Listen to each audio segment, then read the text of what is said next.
ఇంకో చిన్న విషయం మీతో షేర్ చేద్దాం అనుకుంటున్నాను. ఆ చిన్న విషయం ఏంటంటే హ్మ్, నా గుండు గురించి ఎందుకు మాట్లాడుతున్నాను అనుకుంటున్నారా? అయితే చెప్పాలనిపించింది అందుకే మాట్లాడుతున్నాను. బట్ ఉన్నట్టుండి ఏమైంది? ఎందుకు? గుండెందుకు చేయించుకున్నావు? వద్దు, అసలు బాగోదు. ఎందుకు ఇప్పుడు నీ గుండు చేయించుకోవాలనిపిస్తుంది? రీజన్ ఏంటి? వద్దొద్దు, అయ్యో గుండులో చూడలేము, ఇలాంటివి కూడా వచ్చాయి.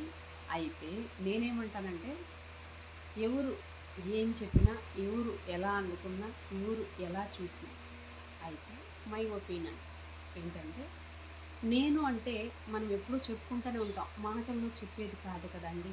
మాటలు కేవలం మాటలు చెప్పేసి వదిలేసేది కాదు కదా. అంటే కనపడే దేహమే కాదు కదా నేను. దేహంలో ఉన్నాను. ఈ దేహం అనేది నాకు వాహనం అయినప్పటికీ నేను ఇదే కాదు కదా నేను. మరెందుకు నా కంగారు? మరెందుకు నా భయము?